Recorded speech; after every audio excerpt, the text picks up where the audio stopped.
The first frame is a black slit, then static, then the fluorescent hum that sounds like a throat clearing before a scream. The timestamp in the corner reads 2:13:07. For the first 10 seconds, the camera shows nothing but the tiled corridor of Basement B21. Scuffed pale walls, a row of metal lockers with flaking numbers, and a mop bucket slumped like a tired animal. A cart clatters somewhere off camera. Then a shadow moves wrong. It does not stretch from any light. It slides across the wall in a way that makes the air feel colder, like someone walking past with a blade instead of a body. Evelyn Marlowe is the woman who will become the lens through which we watch the dark grow. She is 37, a hospital records manager with too many night shifts, and a young son who thinks she is a superhero because she can find any lost file. She has the tired lines of someone who loses sleep to other people's pain, and a laugh that arrives late and apologetically. Tonight she is here early. A stack of patient charts pressed to her chest, the overtime pay a small mercy. She never stays long in B21. It's where old equipment is boxed, where broken monitors go to be forgotten. The staff avoid it like a rumor. The CCTV traps her moving under that sickly light. She walks with her head down, keys tapping on her belt. The smell on the footage is impossible to translate, but if you could press your face against the screen, you would smell the coppery afterbreath of stale blood, the mildew of damp concrete, and something else, like the smell of wet paper left too long in a drawer. In the clip, she hums a tune without realizing it, a fragile human noise against the mechanical drone above. The first oddity is small. As she passes locker 7, the lid is ajar, and a single gloved hand, no arm, no shoulder, simply a curled glove, rests like a puppet on the edge. It does not move. She glances at it, slow enough for the camera to record the exact second her face changes. Curiosity becomes concern. Concern slides into a thin, controlled fear. She reaches out and the glove twitches. She gasps in a way the tape does not capture. Her voice is swallowed by the CCTV's distant microphone. But the camera records every minuscule shift of the light in her pupils. The second oddity is an echo. The fluorescent hum pitches, then another sound answers it. The soft, intermittent thud of something heavy being set down in the dark end of the corridor. Evelyn pulls her shoulders in and walks on. The camera keeps her centered, clinical, merciless. In the left corner, where the light doesn't fully reach, something like a pale face peeks around the column. Not a face like a person's, but a suggestion of one. The impression of cheekbone, the crescent of a mouth. It is only there for one frame. When the clip is slowed, the mouth looks like it sleeps, and then it wakes. Evelyn reaches the supply closet and slides the key into the lock, with fingers that are steady until they aren't. The lock gives with a dry, metallic sigh. She opens the door, and the camera records a gust of colder air, a visual vacuum that flickers the sensors. Inside are boxes stamped with years and numbers, the packaging brittle. She steps in to retrieve a file. The camera's angle means we cannot see into the closet with her. What we see are her shoes at the threshold, the slight bend of her hip. For 5 suspended seconds, the corridor waits. When she steps back, the glove is gone. Evelyn pauses and swivels toward locker 7. The camera captures her entire body as if cataloging a specimen. Her jaw tightens, the file bending between her fingers. The way her shoulders drop when she decides it is nothing. She laughs then, the noise small, a defiant punctuation. But behind her, in the darkness that eats the tile, there is movement. A figure uncoils from the shadow, like a man being unfurled from a coat. The motion is grotesquely deliberate, a puppeteer's efficiency. The figure is wrong in proportion. Too long in the arms, too thin at the waist, and its head is tilted at a business-like angle, as if listening to a faraway voice. Its face is a map of healed tears and pale lines, nothing like a face meant to belong to a living person. It raises its hand, not to strike, to greet. The camera captures the gesture with a magnified intimacy. Fingers thin as hospital swabs, knuckles like river pebbles. Evelyn doesn't bolt. She is rational to obsession. She has cataloged human suffering for a living. She reaches out. The first twist comes like a snapped filament. When her fingers touch its palm, the thing jerks. Not from pain, but from recognition. It exhales with a sound like pages turning and speaks in a voice that is not in any register her brain knows how to label. Eve, it says, flat as paper. Her name on the tape is the point of the scalpel. She stumbles backward as if struck. The thing smiles, and that smile is a movement of paper that casts no shadow. From home, wrapped in a blanket, her son watches her live feed. Evelyn often streams the late hours so he feels close, and texts his mother a laughing emoji before he dozes off. He will never know when the connection falters. On the footage, Evelyn makes a call on her phone. The camera frames her screen. 2:16:41. Her son's favorite wallpaper, a dinosaur. She speaks quickly, friendly, forced. "Hey Max, everything's fine. I'll be home by dawn." The caller's face is a square of calm. The creature watches the screen, and something in its head tilts. Then it whispers, as if testing a vowel. "Home." Evelyn's face goes white, in a very human way. Memory floods the feed. The accident that brought her son into the world early. The way the neonatal ward smelled. The sleepless nights cataloging the names of people who had already become numbers. The thing moves with a patient hunger. It steps closer to the camera, into the frame, and for a moment the footage records only a blur where nothing should be. Static eats a second of time, then restores the corridor to its unnatural calm. But the clock in the corner loses 90 seconds and reappears with time altered by a fraction you can feel. Staff CCTV audits will later note that the footage becomes corrupted precisely where Evelyn looks through the phone and says a name that is not in her son's contact list. The name appears on the screen briefly. Long paragraph foreigner, Kraktar, name. It is a cluster of characters, meaningless. And yet Evelyn's mouth forms each syllable as though calling a family member out of the dark. The second twist is subtler and crueler. After the call, the thing does not strike. It stands and tilts its head, then reaches up and peels back what could be a scalp like an envelope. Underneath are photographs, old staff IDs, candid Polaroids, a child's scrawl. Each image stretches, then swims, the faces with hollowed eyes following Evelyn. Her knees take the weight of her body, dazed, and she slides down the wall. The camera captures her hands. One clutches the file to her chest like a talisman. The other waves helplessly toward the creature, imploring, bargaining. She speaks. We can hear her now.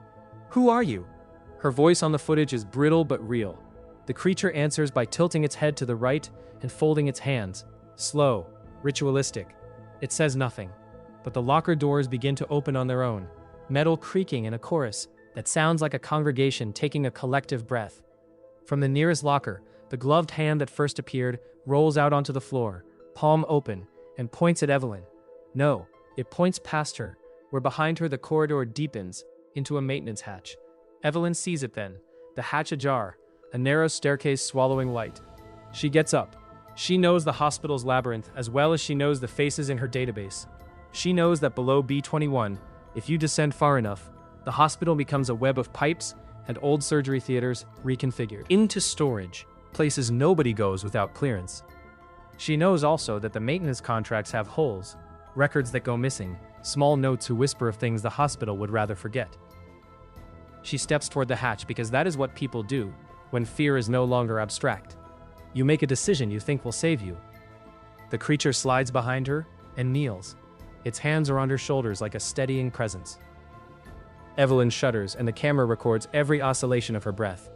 Her phone falls into her palm, screen facing up. The feed captures the moment, displays another contact, labeled only Basement. She answers. On the line, a voice that is both familiar and decayed speaks. You brought her back.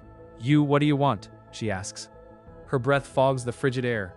Her eyes catch on a smear of something dark on the steps leading down. The creature leans closer and for the first time a word slips from its unformed mouth. Remember, the staircase is a slow descent into things that must not be remembered.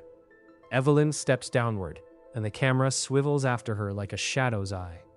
As she goes, the lights dim in a sequence that is not electrical, but narrative. Each bulb extinguished like a page turned. The scent changes. Industrial bleach gives way to the iron tang of old blood, and something metallic and sweet she has smelled once before, at the scene of an infant's emergency surgery. Her chest tightens not with panic yet, but with the recollection of a day she buried. The thing before her called her back to this. Halfway down, she stops. Memory cleaves open. 10 years earlier, as a young intern with hollowed eyes of her own, she signed off a patient transfer form. An elderly man named Kraktar, his name unreadable on the old handwriting, was listed as discharged to a hospice van that never arrived. Evelyn remembers a corridor like this, the same stair that smelled of damp and old antiseptic. She remembers the way management told them to mark the case resolved. She remembers the guilt like a scar. And then she remembers hearing something behind the locker. Scratches like fingernails on tile. She told herself it was rats. She told herself many things. She told herself that no one would listen. The thing at the top of the stairs does not speak, but watches with the patience of a patient who knows their verdict. The CCTV's audio picks up a sound like paper being rifled through. Evelyn looks down. The steps are layered with pages, patient records, inventory lists, little scraps of lives. Each page is a whisper that flutters and forms words as she passes names, dates not for public release. When her heel brushes a particular photograph, the page flips to a picture of a child. Small, languid Max's age. But the face is wrong in the photo. Eyes too dark, smile too thin. The photograph has been taken in a staff room. In the background, a plaque reads Basement B21. She picks up the photo, and the telephone in her pocket rings. Her son. The feed records her face, taut, as she answers. "Max," she says. And the voice on the other end is not a child's, but a whisper that sounds like paper rubbing paper. It says only, "Eve." The creature above the stairs laughs an almost inaudible sound that the microphone captures as static. The image on her phone glitches, and for 2 frames, the screen shows a live feed of the corridor. And in it, behind her, a second Evelyn stands perfectly still, mouth-forming name. The hospital basement, B21. The last twist is merciless in its simplicity. The duplicate Evelyn in the feed does not exist in any recorded frame from the corridor camera. Yet the corridor behind her, reflected in the phone, shows it perfectly. Evelyn turns toward the stairwell.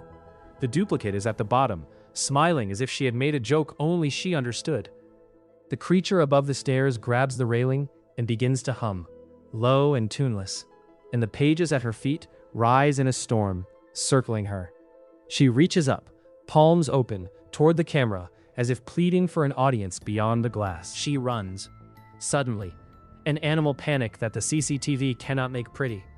Her footsteps boom like gavel strikes. She bolts past lockers, cornering herself. The camera tracks with crisp indifference. The duplicate steps forward and removes a photograph from its chest. Max.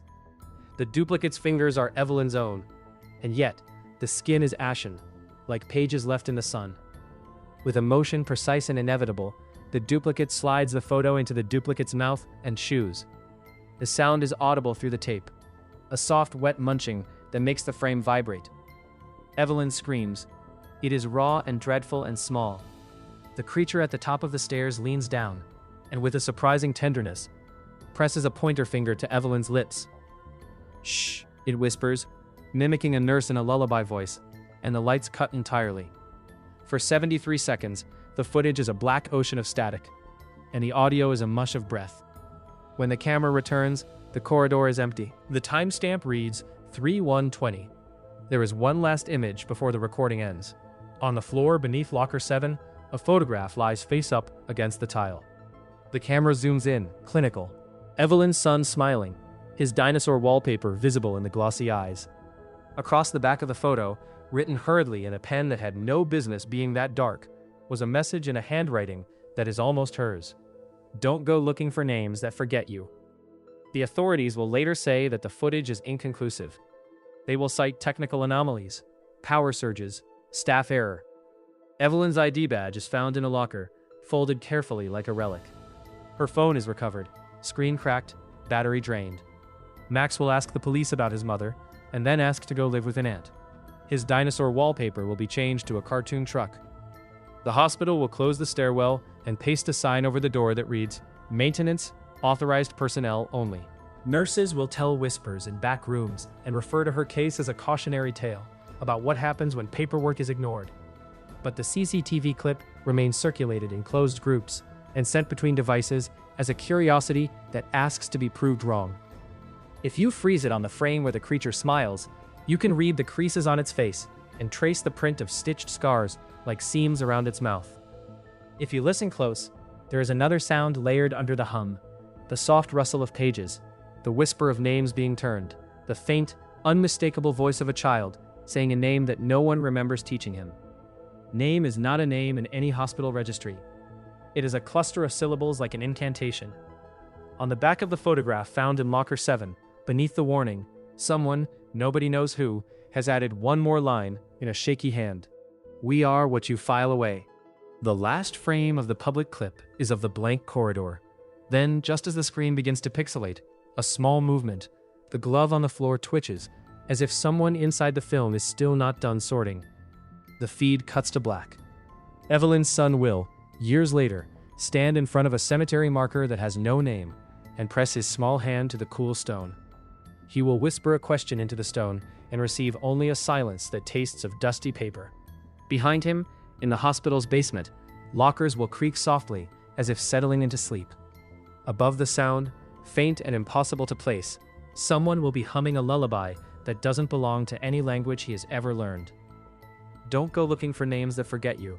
The last voice in the footage seems to tell anyone who watches. It is not a warning that saves Evelyn. It is a promise that whoever files the forms and folds away the names will answer, eventually, when someone calls them back. When the CCTV clip is played at the hospital's staff meeting, a young nurse points at the last frame and laughs nervously, saying the glove is probably a prop from a TV shoot. The senior administrator, white at the temples, only stares. He taps a pen against the photograph flattened on his desk. The pen snaps. In the hush that follows, someone opens a drawer and finds beneath a stack of incident reports an old Polaroid. For a second, the light catches the child's face and turns it into a coin. The back is blank, except for one neat line. We file, therefore we remember. Outside, the wind flattens the hospital's hedges. The night deepens. In Basement B21, among the lockers and the boxes, something moves the way a lost thing finally finds its place. The CCTV stops. The last word we hear is a whisper from a mouth that smells of paper.